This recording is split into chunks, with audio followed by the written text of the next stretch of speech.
The fires of rebellion had been burning in Judea for years. For the Roman Empire, Judea was a troubled province, fiercely monotheistic, culturally distinct, and increasingly resistant to Roman rule.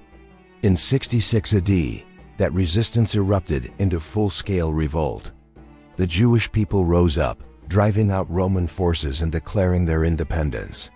But Rome never forgot an insult. Emperor Nero sent General Vespasian to crush the uprising. When Nero died, Vespasian returned to Rome to claim the throne and passed command to his son, Titus. What followed was one of the most brutal sieges in ancient history. The holy city, once proud and defiant, had become a fortress of desperation. Inside its walls, civil war raged among Jewish factions, while outside, Titus's troops tightened the noose. By the summer of 70 AD, Roman legions surrounded Jerusalem. Starvation gripped the people. The once bustling streets became silent. The Great Temple, a symbol of Jewish faith and national identity, was set on fire. Survivors were enslaved, paraded in Rome, and forced to build the Arch of Titus, a monument to their own defeat. Families fought over scraps. Disease spread. People died in the shadows of the Second Temple, one of the most sacred sites in Jewish history. For the Jewish people, it was a catastrophe, a defining trauma that reshaped their culture, faith, and diaspora for the next 2,000 years. They moved street by street, burning homes, cutting down defenders, showing no mercy. Don't miss the past, relive it with us. The city became a battlefield. Soldiers clashing in alleys, arrows flying from rooftops, buildings set ablaze.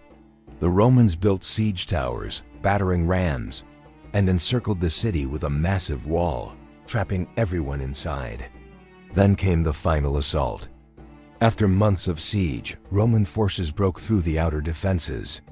Its destruction marked not only the end of the revolt, but the end of ancient Jewish temple worship forever. Finally, the Romans reached the Temple Mount.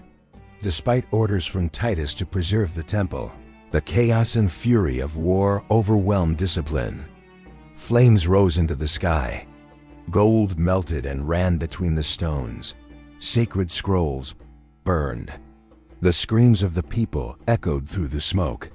The Second Temple of Jerusalem, first built centuries earlier under Zerubbabel and later expanded by King Herod, was reduced to ashes. According to the historian Josephus, over 1 million people perished in the siege. Jerusalem was shattered. Judea was renamed Palestina decades later in a deliberate attempt to erase Jewish identity. The temple was never rebuilt. For the Romans, it was a military victory.